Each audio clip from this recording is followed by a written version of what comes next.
Wajah minasang dicari tahu sekarang kali ini. Jadi 1 tahun pertama gambari masuk, penuh gitu, semangat lah gitu. Akhirnya saya keterima gitu. Dan akhirnya saya kerja sampai sekarang gitu. Waktu itu saya cari-cari kerja tuh ini ya, pakai ini juga LinkedIn ya. Jadi saya datang itu bulan 1 ya, bulan 1 2017, bulan 12 2016, jadi pas tahun baru. Jadi di bulan Februari saya udah ada yang nawarin kerja sebenarnya, tapi karena saya nggak pede dengan kemampuan bahasa saya ya baru sekolah juga baru berapa minggu ya, ini udah ada tawaran kerja. Kemudian bahasa Jepang perlu banget, di Jepang tuh bahasa Jepang ya pasti perlu banget ya, meskipun ada perusahaan bahasa Inggris, tapi untuk kehidupan sehari dan komunikasi sama orang Jepangnya ya bahasa Jepang penting lah waktu saya. Ini ya, bulan 2 udah ada tawaran kerja tanggal 17, kemudian bulan 3 ya, bulan 3 ada tawaran kerja lagi ya. Kemudian bulan 4 nih ya. Sebenarnya tawaran kerja banyak, tapi kita udah pede nggak belum dengan kemampuan. Terkadang ya kendala itu ya Indonesia sama Jepang kayaknya jauh, kayaknya nggak bisa ngikutin, tapi ya semangat aja lah, semangat aja. Gitu. Untuk cari kerja waktu itu dulu saya pakai ini juga, kemudian pakai ini ya, ada hatarako.com. jadi ini mulai dari Hokkaido sampai mana ini bahasa Jepang, Kyushu ya, ini berarti Fukuoka ya, Okinawa ini nggak tahu kanjinya, ini kalau ini Kyushu dari atas sampai bawah kita bisa nyesuaiin ya, ini dari sini.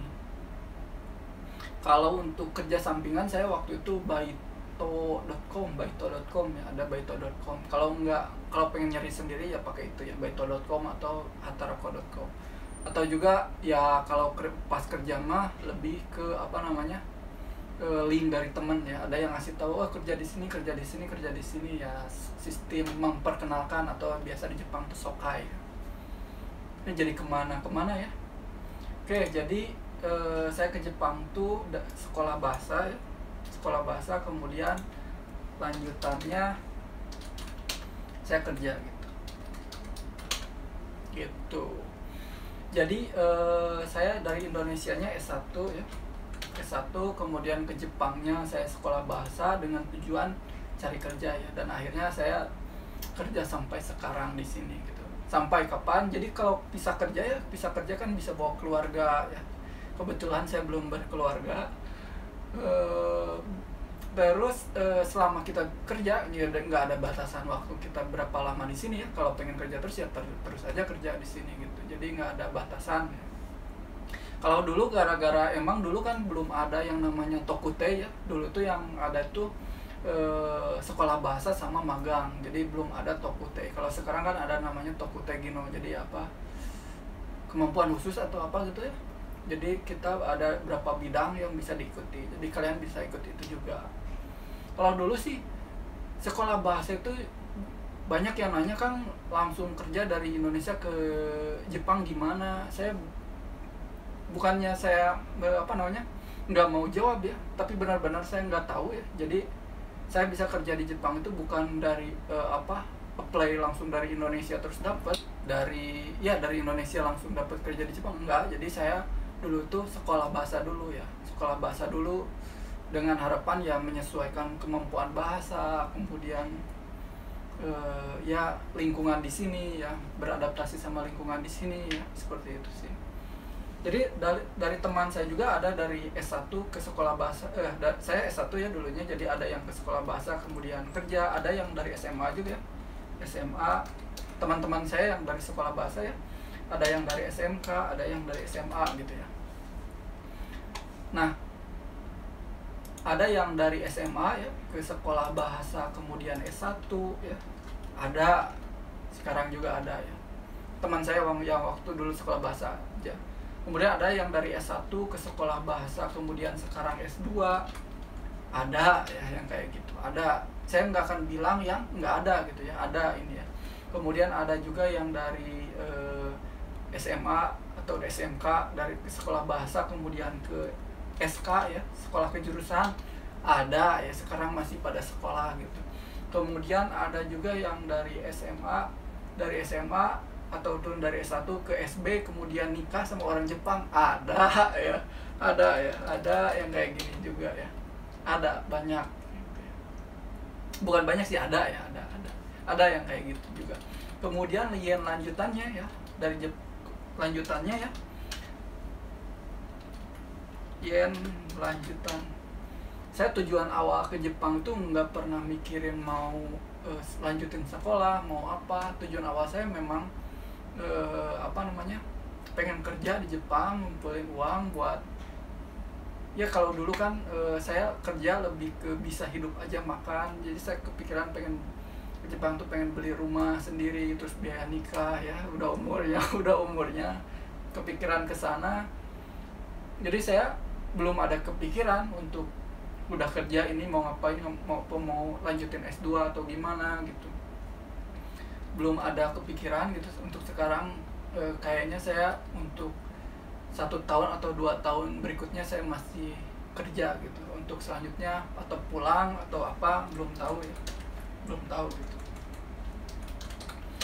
Nah posisi saya masih di sini gitu. Ada juga yang dari sekolah bahasa pulang, ada banyak gitu ya, banyak. Jadi kalian bisa pilih ya, pilih. Tapi ada juga teman saya yang dulu ya dari SMA kemudian sekolah bahasa ya, ataupun dari SMK atau dari SD 3 ya, kemudian S1 dan sekarang kerja, ada ya, ada yang seperti itu.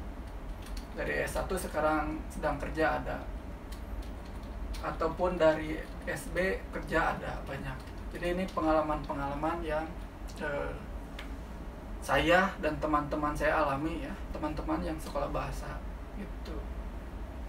Kemudian ada juga yang seperti ini ya, dan dia dari SMA ya, kemudian sekolah bahasa, kemudian dia sekolah kejurusan tapi IT ya. Jadi dia benar-benar belum ada basic IT ya. Jadi kan pemrograman belum ada basic, kita udah kendala sama bahasanya. Kemudian pemrograman itu emang dengan bahasa Indonesia juga agak sedikit susah ya, apalagi dijelasin pakai bahasa Jepang. Jadi saya saranin sih kalau belum ada basic ya,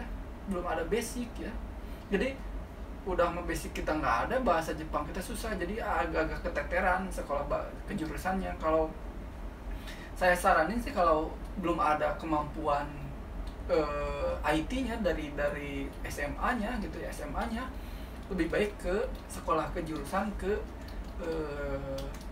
ataupun mau ke S1 boleh. Kalau ke sekolah kejurusan lebih ke bisnis, ke sekolah bisnis bahasa Jepang ya, ataupun jadi tour guide gitu, ada ya, sekolah kejurusannya ada yang seperti itu.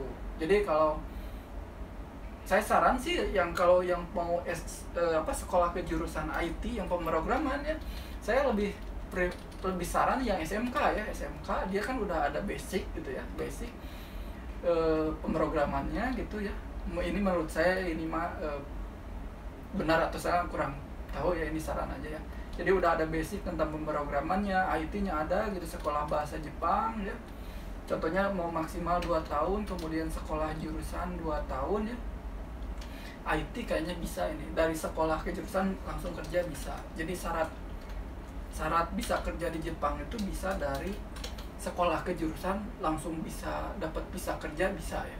Jadi dari SMA atau SMK sekolah bahasa, kemudian sekolah kejurusan, dari sekolah kejurusan dia bisa memenuhi syarat untuk bisa kerja di Jepang gitu. Oke, mungkin segitu ya di video kali ini, kepanjangan. Oke, kalau bermanfaat ya alhamdulillah ya, alhamdulillah. Kalau ya mungkin semoga dapat memberi gambaran, memberi pilihan. Jadi sekolah bahasa itu menurut saya sih membuka jalan ke yang lain gitu ya. Saya udah senang bisa ada pengalaman di sini dan punya ya lebih tahu di sini ya, jadi ada sedikit pengetahuan tentang Jepang juga. Jadi kalau ada generasi saya selanjutnya pengen ke sini, kayaknya saya bisa memberikan jalan gitu ya. Oke, jadi terus semangat buat kalian yang pengen ke Jepang dan yang sedang belajar di Jepang ya, yang sedang sekolah bahasa Jepang atau yang pengen kerja di Jepang ya S1 ya, semangat. Semoga tujuan kalian tercapai. Oke, di Carita Sikana kali ini dicukupkan sekian. Wajas.